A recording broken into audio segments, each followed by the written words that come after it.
My wife got a promotion. She took the whole team to dinner, including her assistant, but didn't invite me. She sent me a text. Remember to eat the leftovers in the fridge. I replied, okay. Then calmly I changed the locks. Late at night she came back drunk with him. The key didn't turn, and what they saw through the window left them completely stunned. I'm glad to have you here. Follow my story until the end and comment the city you are watching from so I can see how far my story has reached. I'm Henry and I'm 58 years old. After 32 years in the same accounting firm, I thought I understood how celebrations worked in a marriage. When your spouse achieves something significant, you celebrate together. That's what I believed until last Tuesday when Stella got her promotion to regional director. I was washing dishes after dinner when she walked into the kitchen, her phone buzzing with congratulatory messages. Her face glowed with satisfaction as she scrolled through text after text. This calls for a celebration, I said, drying my hands on the kitchen towel. Should we open that bottle of wine we've been saving, or maybe go to Romano's? Stella looked up from her phone with an expression I couldn't quite read. It wasn't excitement or joy. It was something colder, more calculated.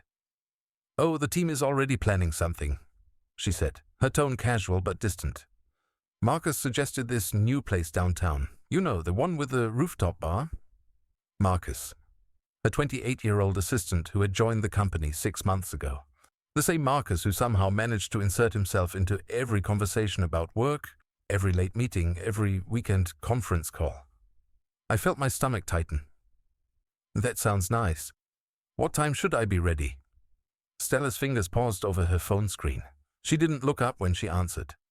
Actually, it's just going to be the team tonight. You understand, right? Work people, work talk. You'd probably be bored. The words hit me like cold water. I stood there holding the dish towel, watching my wife of 15 years dismiss me from her moment of triumph as if I were a stranger who had wandered into her kitchen. But it's your promotion, I said quietly. I want to celebrate with you. She finally looked at me then, and I saw something in her eyes that made my chest ache. Impatience. Annoyance. As if I were a child asking to join the adults' table. Henry, don't be dramatic. It's just one dinner. We can celebrate this weekend if you want. If I want. As if celebrating her success was some personal favor I was requesting rather than what a husband should naturally do. I watched her walk out of the kitchen, already dialing someone. Through the thin walls of our ranch house, I heard her voice change completely. Marcus, yes, I can't wait either. 7:30 works perfectly. The warmth in her voice when she spoke to him was something I hadn't heard directed at me in months, maybe longer. I finished the dishes in silence, each plate and glass feeling heavier than the last. By 6:15 I could hear her in the bedroom, drawers opening and closing, the hairdryer running. She was getting ready with the kind of care she used to reserve for our anniversary dinners. When she emerged an hour later, I barely recognized her. She wore the black dress I'd bought her for her birthday last year, the one she'd claimed was too fancy for anywhere we'd go. Her hair was styled in loose waves, her makeup flawless. She looked beautiful, radiant even. She looked like she was going on a date. How do I look? She asked, adjusting her earrings in the hallway mirror.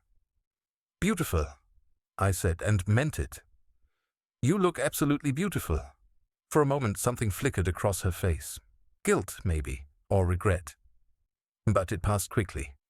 Don't wait up, she said, grabbing her purse. These work dinners can run late. You know how it is.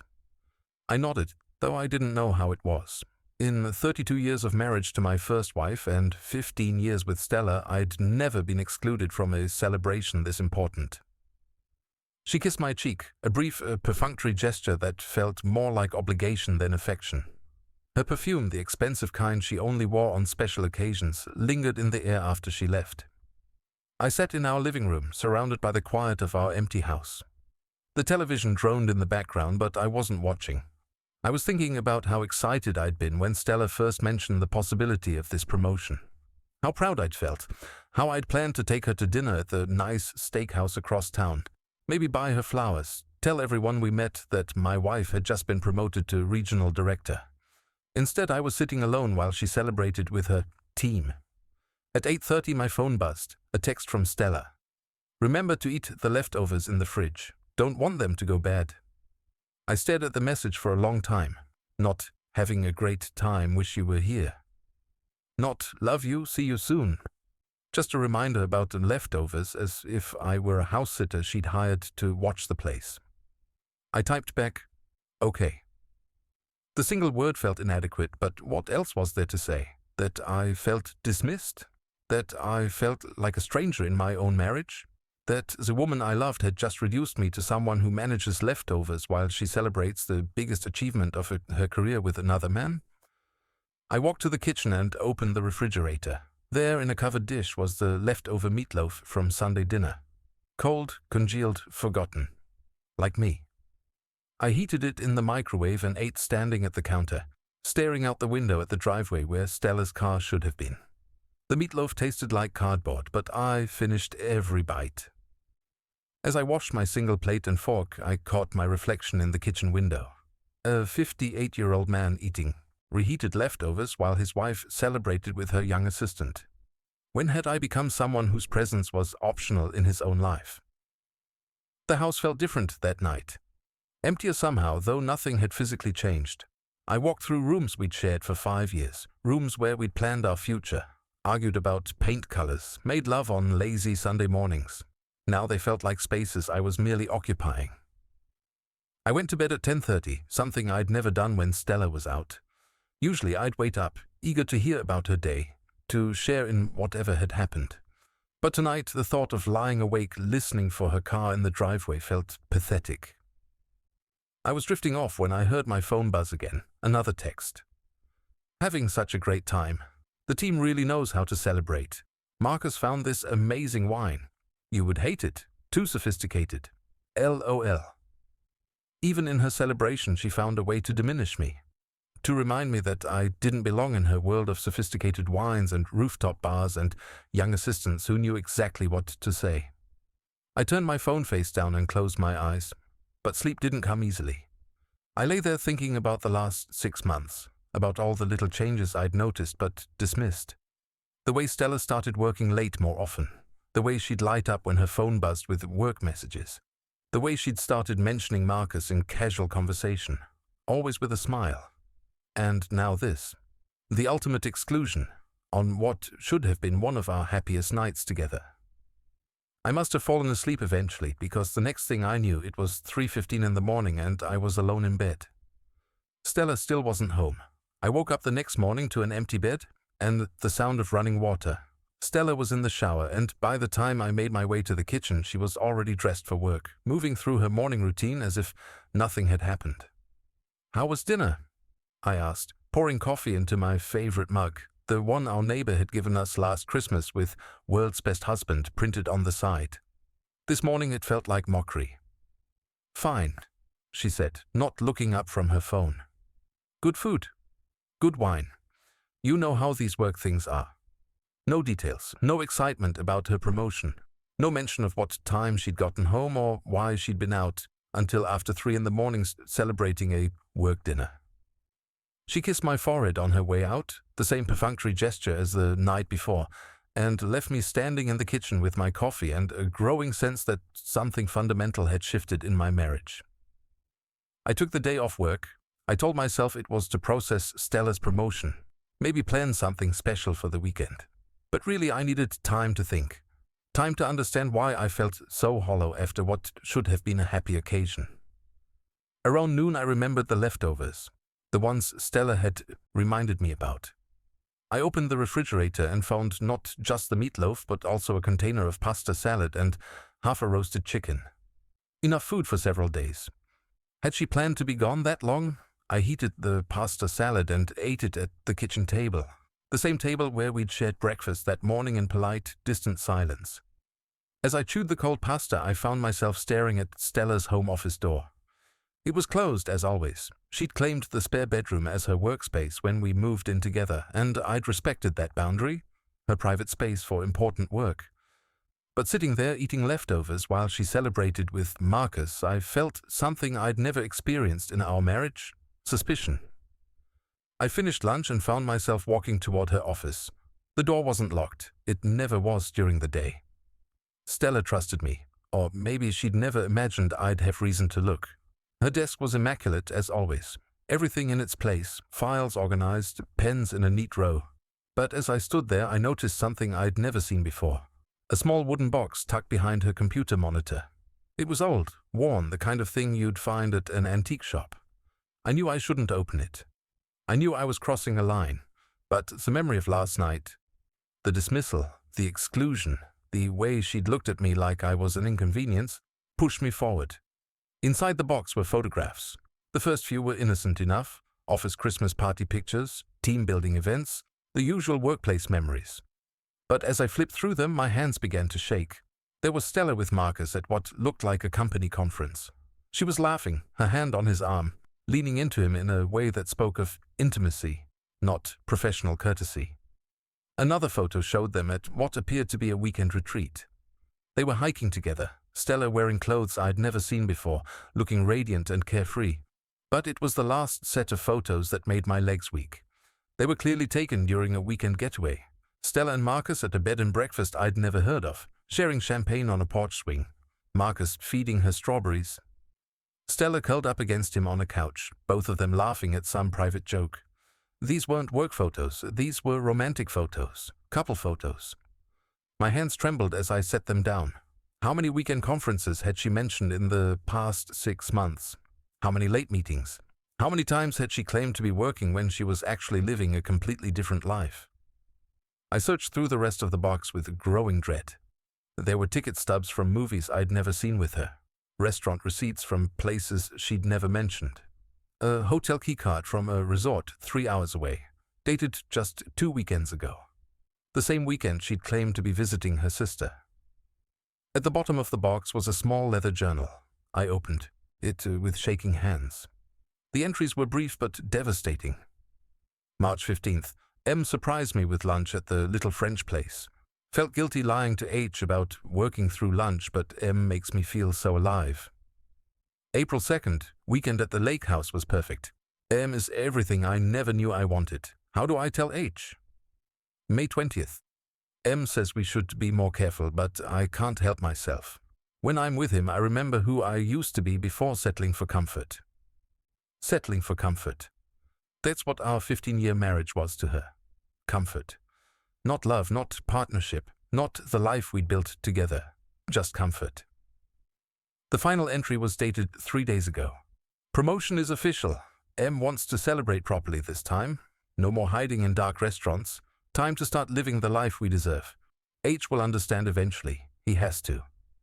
I closed the journal and carefully placed everything back in the box exactly as I'd found it. My hands were steady now, my mind surprisingly clear.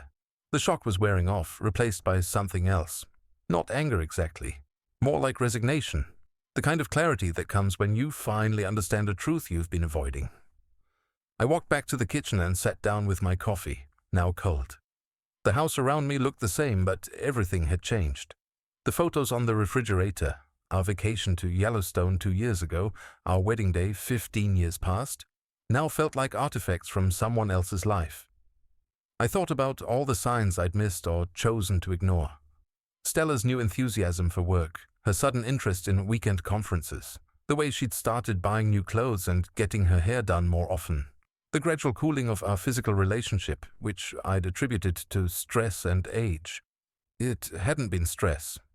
It had been Marcus. I found myself thinking about the previous night differently now. It hadn't been a work celebration she'd excluded me from.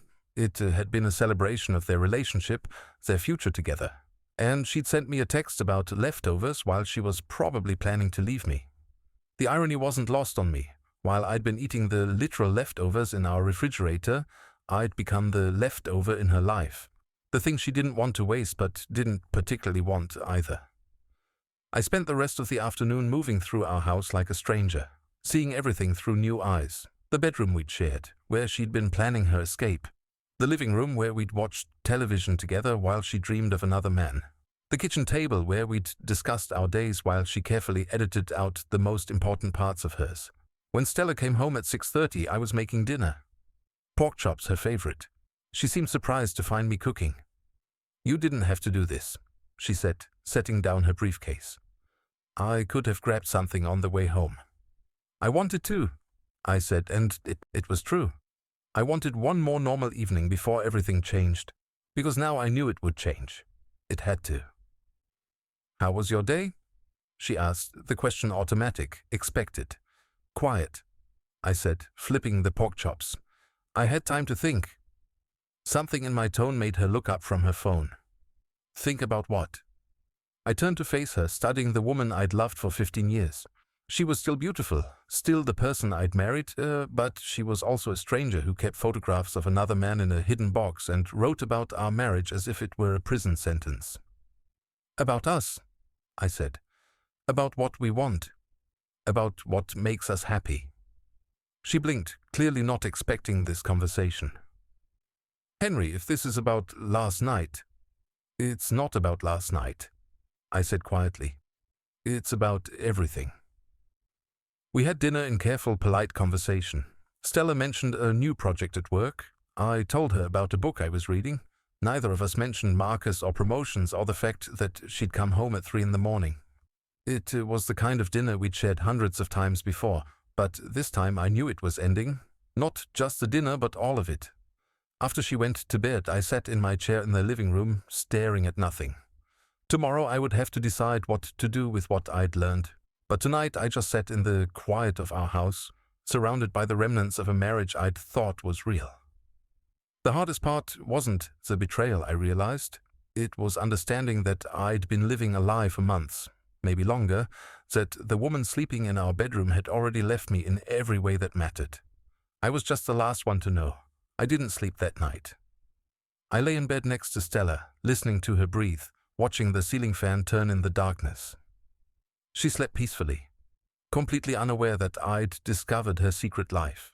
At some point around 4 a.m, I made a decision that surprised me with its clarity.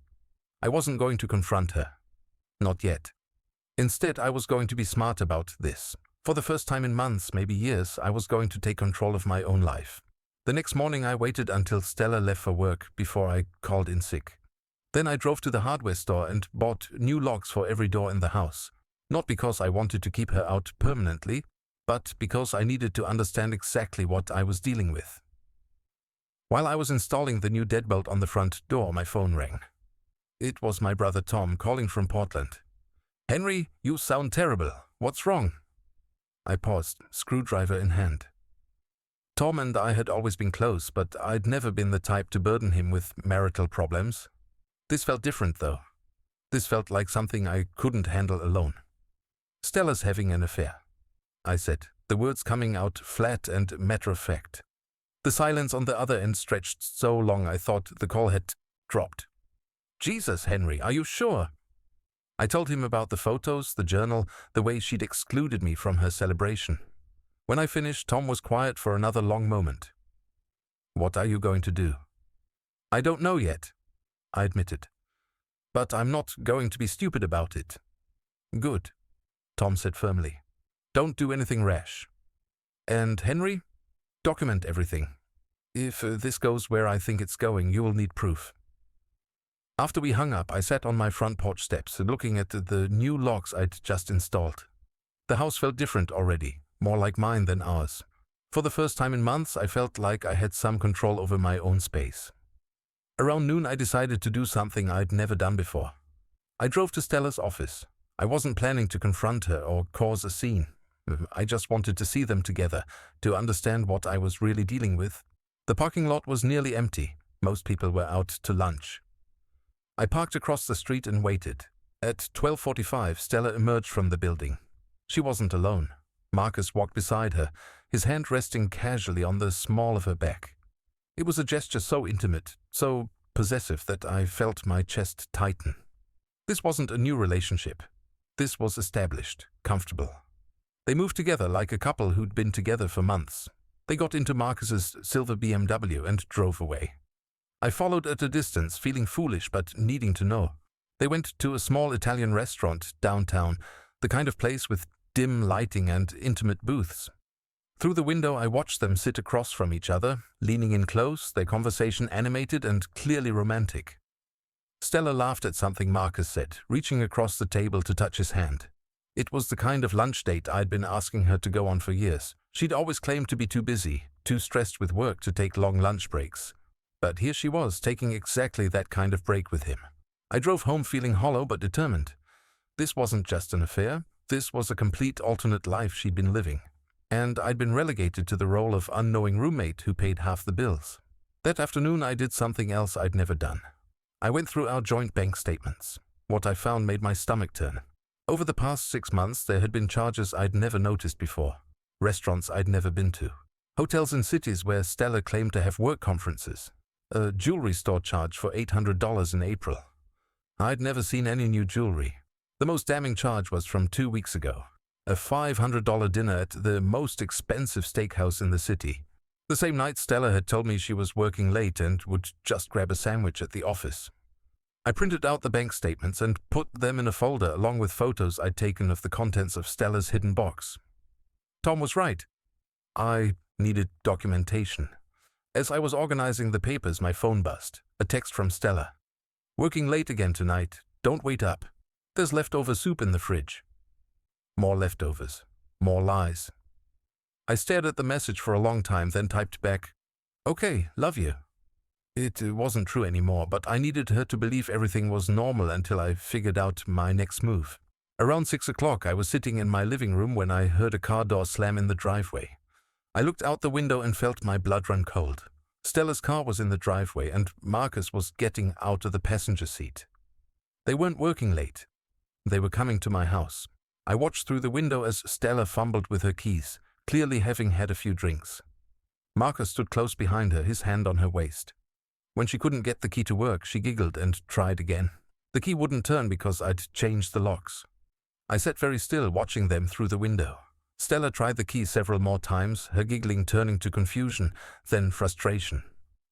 She pulled out her phone and started typing what I assumed was a text to me. My phone buzzed. "Key isn't working. Are you home? Can you let me in?" I didn't respond. I just watched. After a few more minutes of trying the key, Stella walked around to the side of the house where the living room window was. The curtains were open and she could see me sitting in my chair. Her face went through a series of expressions. Confusion, realization, then something that might have been fear. Marcus appeared behind her at the window. This was the first time I'd seen him up close, and I was struck by how young he looked. Young and confident and completely unprepared for the situation he'd walked into. Stella gestured frantically for me to come to the door. When I didn't move, she pressed her face against the glass and mouthed, "What's going on?" I stood up slowly and walked to the window. For a long moment we stared at each other through the glass. My wife of 15 years and the man she'd been planning to leave me for. Then I held up the folder of bank statements and photographs. The color drained from Stella's face. Marcus looked confused, glancing between us, clearly not understanding what was happening. I walked to the front door but didn't open it. Instead, I spoke loudly enough for them to hear me through the wood. "I know about the affair, Stella. I know about the hotels and the restaurants and the weekend getaways. I know about the jewelry you bought him with our money." Silence from the other side of the door. "I also know you were planning to bring him here tonight, while you thought I was waiting at home like an obedient husband, eating leftovers and staying out of the way of your real life." Marcus said something I couldn't make out. Stella shushed him sharply. "Henry!" Stella's voice came through the door, shaky but trying to sound reasonable. "Let me explain. This isn't what you think." I almost laughed. Even now, caught red-handed, she was going to try to lie her way out of it. "It's exactly what I think," I said. "The question is, what are you going to do about it?" I heard them whispering urgently to each other on the other side of the door. After a few minutes, Stella tried again. "Henry, please. I know you're hurt, but we can work this out. Just let me in so we can talk." "No," I said simply. "I'm done talking. I'm done being the leftover in your life." I walked away from the door and back to my chair, leaving them standing on the porch of the house that was no longer theirs. Through the window, I watched Marcus gesture angrily, clearly frustrated with the situation he'd been dragged into. This wasn't how their romantic evening was supposed to go. After about 10 more minutes, they left. I sat in my chair for a long time after their car disappeared, feeling something I hadn't experienced in months. Peace. For the first time since I'd discovered Stella's betrayal, I felt like I was in control of my own life. But I knew this was just the beginning. Tomorrow everything would change. I spent the evening making phone calls, first to a locksmith, to have all the locks changed again. I wanted to be sure they couldn't find a way in, then to a divorce attorney my brother had recommended, finally to a local hotel where I made a reservation for Stella under her name. She'd been so concerned about my comfort, about making sure I had leftovers to eat. Tonight she could worry about her own comfort. She could figure out where she was going to sleep and what she was going to eat, and how she was going to explain to Marcus why their romantic evening had gone so spectacularly wrong. As I got ready for bed in the house that now felt truly mine for the first time in months, I realized something that surprised me. I wasn't angry anymore. I wasn't even particularly sad. I was free. The next evening, I did something I hadn't done in years. I cooked a real dinner, not because I was hungry, but because I wanted to. Grilled salmon, roasted vegetables, a nice bottle of wine I'd been saving for a special occasion. This felt special enough. I wasn't eating alone, though. Across from me sat Patricia Hendricks, the divorce attorney my brother had recommended. She was a woman in her early 60s with steel gray hair and kind but sharp eyes. She'd agreed to meet me at the house after hours because, as she put it, sometimes you need to see the whole picture to understand the case. "The documentation you've provided is excellent," Patricia said, reviewing the folder I'd prepared. "Bank statements, photographs, the journal entries. This will make things much simpler. We were discussing asset division when we heard a car in the driveway." Patricia looked up from her papers. "Expecting someone?" I glanced at my watch, 7:45. "Actually, yes, I think we're about to meet my wife." Through the dining room window, I could see Stella getting out of Marcus's BMW. She looked nervous, checking her reflection in the car's side mirror, smoothing her hair. Marcus appeared less confident than he had the night before. The reality of the situation was clearly settling in for both of them. "They're coming to get her things," I explained to Patricia, "and probably to try to convince me that this is all a misunderstanding." Patricia raised an eyebrow. "Is that what you want? To be convinced?" I thought about it for a moment, watching Stella walk up the front path of the house we'd shared for 5 years. Did I want to be convinced? Did I want her to have some explanation that would make the photos and the journal and the months of lies disappear? "No," I said, surprised by how certain I sounded. "I want this to be over." The doorbell rang. "Would you like me to step out?" Patricia asked quietly. "No," I said again. "I want you to stay. I want her to see exactly where this is heading." I opened the door to find Stella standing on the porch, Marcus hovering behind her, looking deeply uncomfortable. Stella had clearly been crying. Her makeup was smudged, her eyes red. When she saw me, she tried to smile, but it came out shaky and desperate. "Henry," she said, her voice soft and pleading. "Thank God you're here. I was so worried after last night. I tried calling, but you didn't answer." I had indeed ignored her 17 phone calls and 12 text messages. Patricia had advised me to document any contact but not to respond until we had a clear legal strategy. "I was busy," I said simply. "Can we come in, please? I know you're upset, but we need to talk about this like adults." I stepped aside and gestured them into the living room. As they passed through the dining room, both of them stopped short at the sight of Patricia sitting at our table with legal documents spread in front of her. "Henry!" Stella's voice was barely a whisper. "Who is this?" "Patricia Hendricks," I said calmly. "My attorney." The color drained from Stella's face. Marcus took an involuntary step backward, clearly wanting to be anywhere else in the world. "Your attorney?" Stella repeated, as if the words didn't make sense.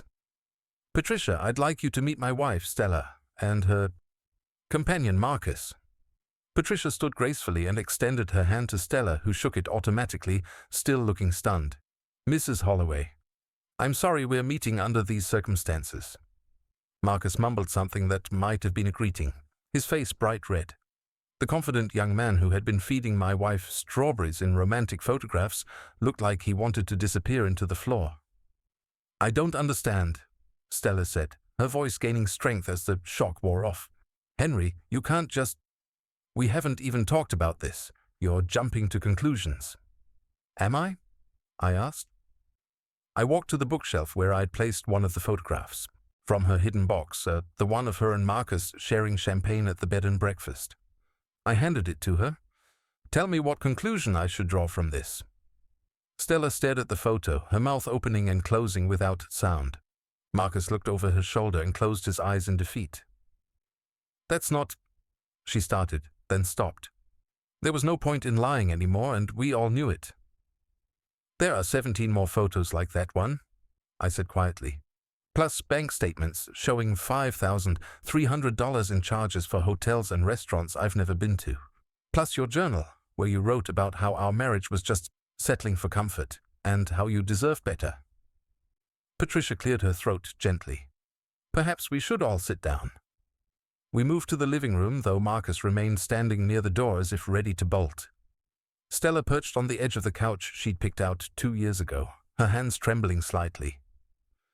Henry, she began, her voice taking on the reasonable tone she used when she was trying to manage a difficult client. I know this looks bad. I know I should have told you sooner. But you have to understand, this wasn't planned. It just happened. What just happened? I asked. The affair? Or getting caught? She flinched. Don't call it that. What should I call it? A working relationship? A team-building exercise? Marcus finally spoke up, his voice cracking slightly. Look, Mr. Holloway, I never meant for it to go this far. It started as just friendship, and then you started sleeping with my wife. I finished for him. Henry, Stella snapped, some of her old authority returning. You don't have to be cruel. I looked at her sitting there, still beautiful, still trying to control the narrative even as her world collapsed around her. For 15 years I'd loved this woman. I'd built a life with her, planned a future. And she'd thrown it away for a 28-year-old who looked ready to run, screaming from the room. You want to talk about cruel? I asked. Let me tell you what's cruel. Cruel is excluding your husband from celebrating your promotion so you can be with your boyfriend. Cruel is sending me texts about leftovers while you're planning romantic getaways. Cruel is spending our money on jewelry for another man. Cruel is writing in your journal about how disappointed you are in the life we built together. With each word, Stella seemed to shrink a little more. By the time I finished, she was crying again. I never wanted to hurt you, she whispered. But you did, I said simply. Every day for months you hurt me. You made me feel like I was in the way of my own life. Patricia, who had been sitting quietly through this exchange, finally spoke.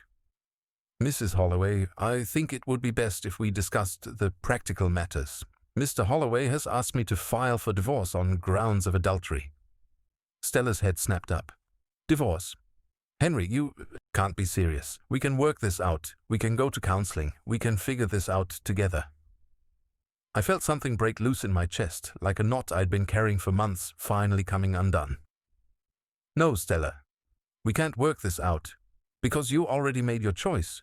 You chose Marcus. You chose secret dinners and romantic weekends and a completely separate life that didn't include me.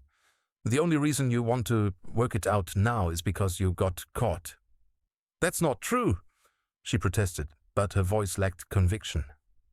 I turned to Marcus, who had been trying to blend into the wallpaper. What about you, Marcus? Are you planning to stick around to help her work this out? Or are you going to disappear the moment things get complicated? Marcus opened his mouth, then closed it again. The silence stretched uncomfortably long. That's what I thought, I said. Patricia gathered her papers efficiently. Mr. and Mrs. Holloway, I'll have the divorce papers ready for filing by Monday morning. Mrs. Holloway, you'll want to retain your own counsel. Stella stood abruptly. This is happening too fast. Henry, please, just give me some time to think, to figure out what I want. I looked at her for a long moment, this woman who had shared my bed and my life and my dreams for 15 years. You had time to think, Stella. You had months to think. You thought about Marcus and romantic weekends and expensive dinners and how disappointing your marriage was. The one thing you didn't think about was telling me the truth. Where am I supposed to go? She asked, and for the first time she sounded truly lost. I reached into my pocket and pulled out a hotel keycard. I made you a reservation at the Hampton Inn downtown. 3 nights, prepaid. She stared at the keycard as if it were a snake. You want me to leave? I want you to face the consequences of your choices, I said. For months you've been living 2 lives. Now you get to choose which one you really want. Marcus stepped forward awkwardly. Stella, maybe we should go. We can figure this out somewhere else. Yes, I agreed. You should go figure it out somewhere else. Patricia handed Stella a business card. You'll want to call this number. She's an excellent family attorney. As they walked toward the door, Stella turned back one more time. Henry, I want you to know that I did love you. I do love you. I nodded. I believe you did, but love wasn't enough to keep you from lying to me every day for 6 months. After they left, I sat back down at the dining room table with Patricia. The salmon had gone cold, but I didn't care. For the first time in months, I felt like I could breathe properly. How do you feel? Patricia asked gently. I considered the question. How did I feel? Sad, certainly. Angry a little. But more than anything, I felt relieved. Free, I said finally. For the first time in a long time, I feel free. Patricia smiled. Good. That's how you should feel. As I cleaned up the dinner dishes later that night, I realized something that surprised me. I wasn't afraid of being alone. I'd been alone for months without knowing it, eating leftovers while Stella lived her real life elsewhere. Now finally I could start living my real life too. The divorce papers were filed on Monday morning, just as Patricia had promised. By Tuesday afternoon, Stella was calling me every hour. I didn't answer, but I listened to the voicemails. They started angry, then became pleading, then desperate. Henry, you're being ridiculous. We can fix this. Please just talk to me. I know I made mistakes, but this doesn't have to end our marriage. I left Marcus. I told him it was over. Doesn't that mean anything to you? It meant she was panicking. It meant the reality of losing everything was finally sinking in. But it didn't change what she'd done or who she'd become in the process. On Wednesday, she showed up at my office. I worked for a mid-sized accounting firm downtown, the same place I'd been for 12 years. It was steady, reliable work. The kind of job Stella used to call safe, in a tone that made it clear she didn't mean it as a compliment. My secretary, Mrs. Chen, buzzed my desk at 2:30. Henry, your wife is here. She says it's urgent. I could see Stella through the glass wall of my office, pacing in the reception area. She looked terrible, hollow-eyed, her usually perfect hair limp, her clothes wrinkled as if she'd slept in them. Send her in, I said. Stella rushed into my office and closed the door behind her. Thank God. I've been trying to reach you for days. I know, I said, not looking up from my computer screen. I've been getting your messages. Then why won't you call me back? Henry, we need to talk about this like rational adults. I finally looked at her. The woman standing in my office bore little resemblance to the confident, radiant person who had walked out of our house to celebrate her promotion with Marcus. This Stella looked broken, desperate. What's there to talk about? I asked calmly. Everything, she exploded. Our marriage, our future, what we're going to do about this mess. There is no mess, Stella. There's just the end of our marriage. She sat down heavily in the chair across from my desk. You can't mean that. 15 years, Henry. Doesn't that count for anything? It did, I said simply. Right up until you decided it didn't. I never said it didn't matter. I made a mistake, okay? I got caught up in something that felt exciting and new, and I lost sight of what was important. I leaned back in my chair, studying her face. When did it start? What? The affair. When did it start? She looked down at her hands. It wasn't an affair at first. We were just friends. When, Stella? October, she whispered. October. 7 months ago. I thought about all the nights she'd worked late, all the weekend conferences, all the times. I'd asked if everything was okay, and she'd assured me it was. So, for 7 months, you've been lying to me every single day. It wasn't like that. In the beginning, it really was just friendship.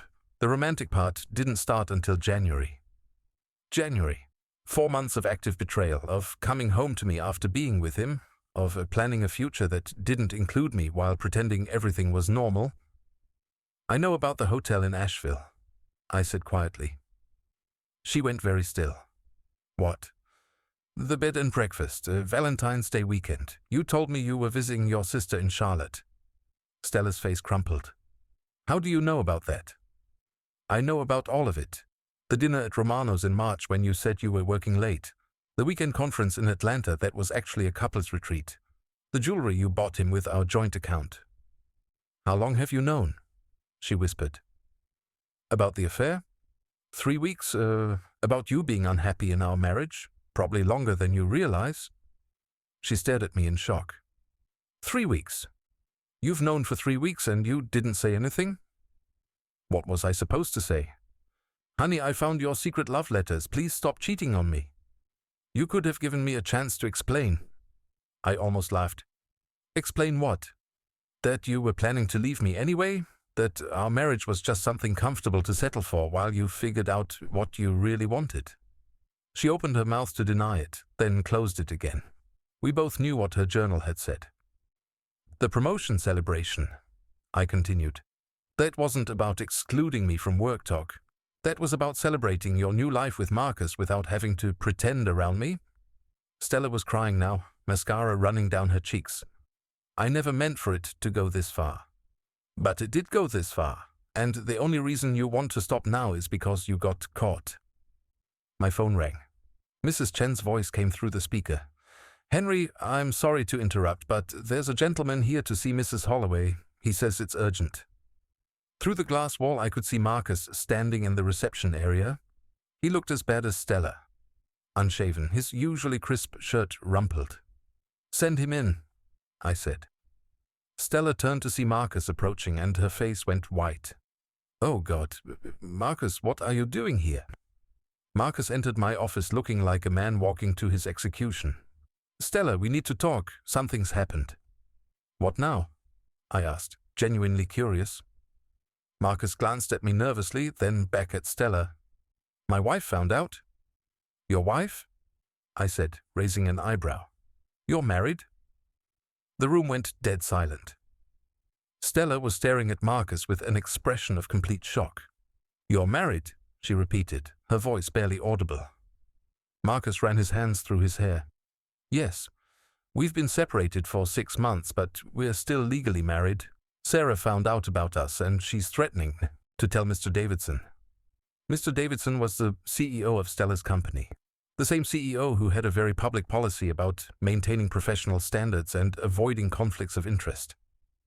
She has photos, Marcus continued miserably, of us at the restaurant at the hotel in Asheville. She hired a private investigator. I watched this revelation hit Stella like a physical blow. Not only had Marcus been lying to her about his marriage, but now their affair was about to become public knowledge at her workplace. This can't be happening, Stella whispered. It gets worse, Marcus said. Sarah's divorce attorney contacted HR today. They're launching an investigation into our relationship to determine if it violates company policy. I had to admit I felt a certain dark satisfaction watching this unfold. Stella had been so careful to keep me in the dark while she lived her double life. Now she was discovering that Marcus had been living a triple life. How long have you been married? I asked Marcus, genuinely curious. 4 years, he admitted. And you've been separated for 6 months, which means you were still living with your wife when you started the affair with mine. Marcus nodded miserably. I turned to Stella. Did you know any of this? She shook her head, still in shock. He told me he was single. He said he'd never been married. So he lied to you the way you'd lied to me. The irony wasn't lost on any of us. Marcus shifted uncomfortably. Stella, I think we should lay low for a while. Maybe take a break until this all dies down.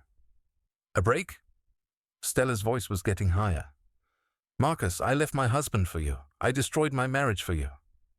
I know and I'm sorry, but with the investigation and Sarah threatening to expose everything, you're abandoning me, Stella said flatly. Marcus didn't deny it.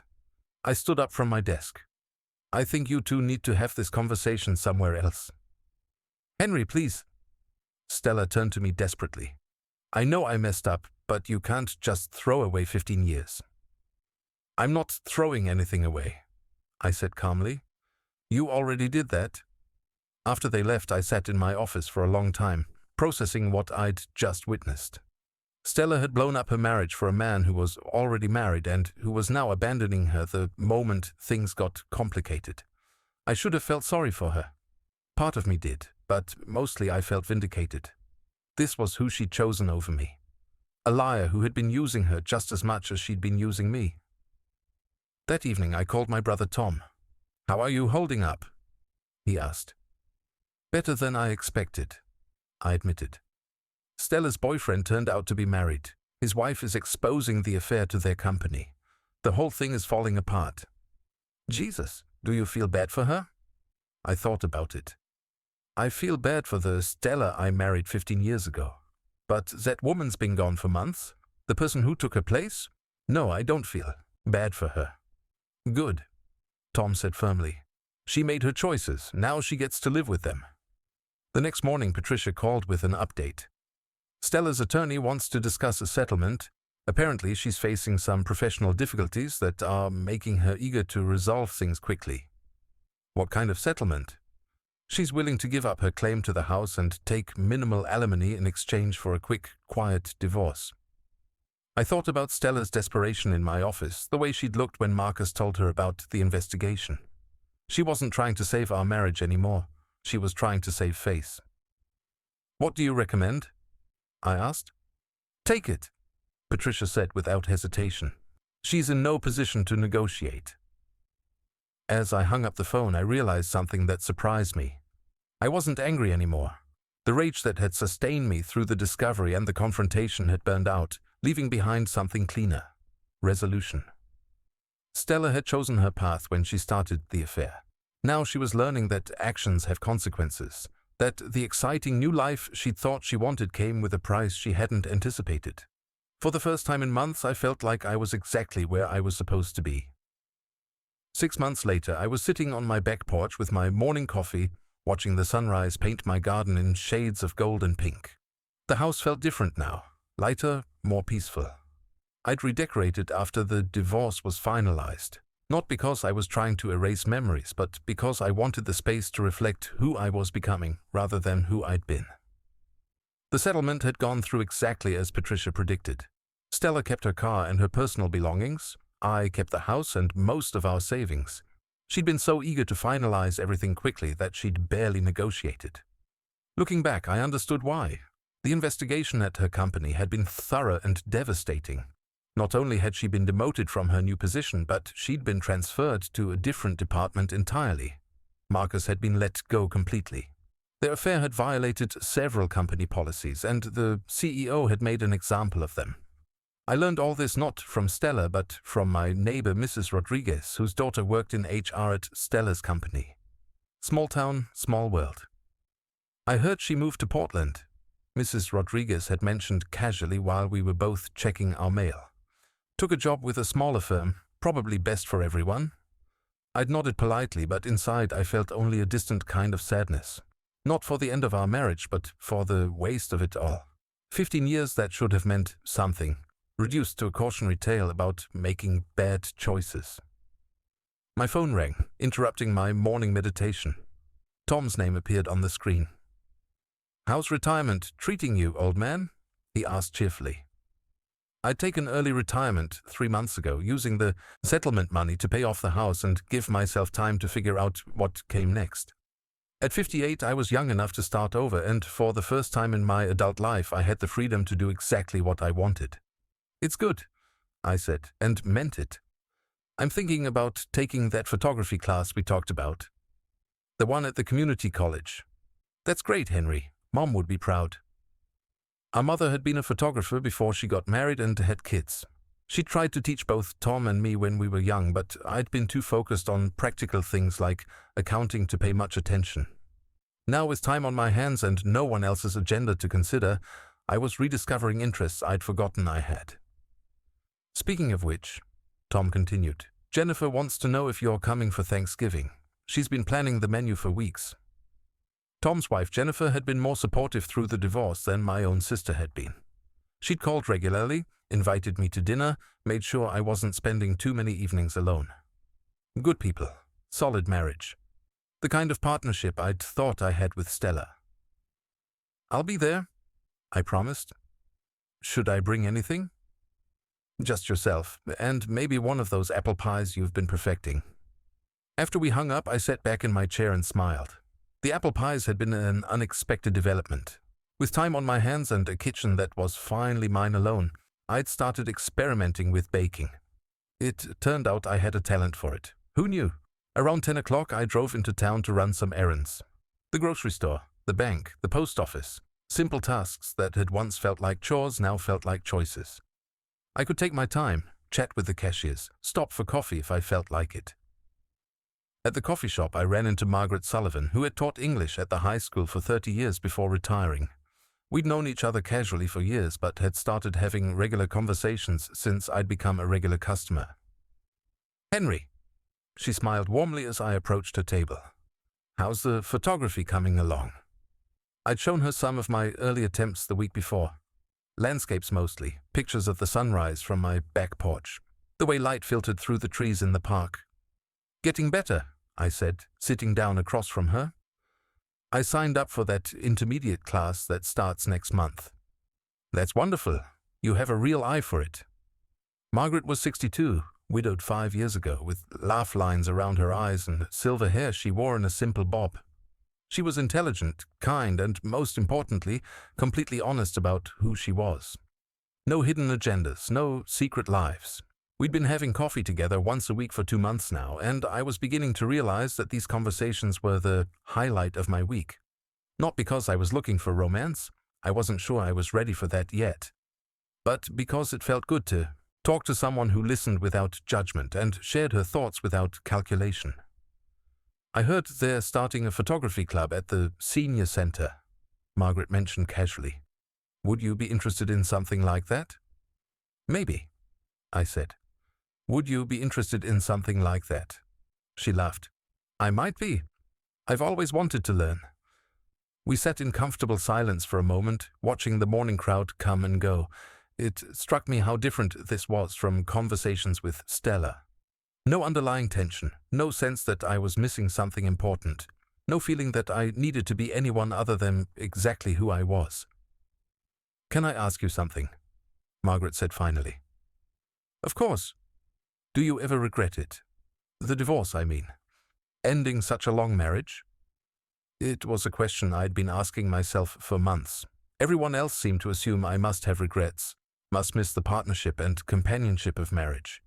Even Tom had asked me directly if I was lonely. "No," I said, surprising myself with how certain I sounded. "I regret that it ended the way it did. I regret that Stella felt she had to lie instead of just telling me she was unhappy. But I don't regret ending it." Margaret nodded thoughtfully. "My marriage wasn't perfect, but Robert and I always talked through our problems. I can't imagine trying to build a life with someone who was living a completely different life behind my back." "That's exactly what it felt like," I said. "Like I was married to someone who didn't actually exist." We talked for another hour about books and photography and the changing seasons. When I finally walked home, I felt energized in a way I hadn't experienced in years. That afternoon, I did something I'd been thinking about for weeks. I called Stella. She answered on the third ring, her voice cautious.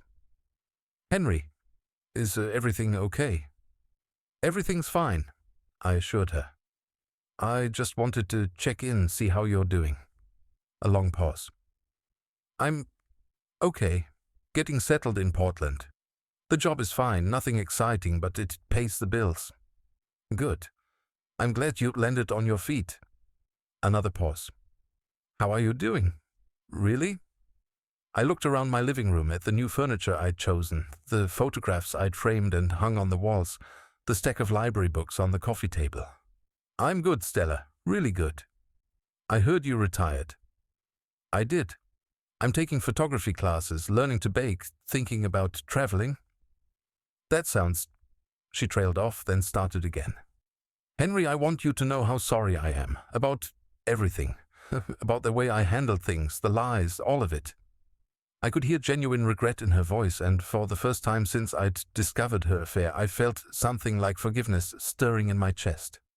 "I know you are," I said gently. "We both made mistakes, Stella. We stopped talking to each other, stopped paying attention to what the other person needed. But I'm the one who cheated. I'm the one who destroyed everything. You made choices that ended our marriage," I agreed. "But I chose to ignore the signs that you were unhappy. We both share responsibility for what our marriage became."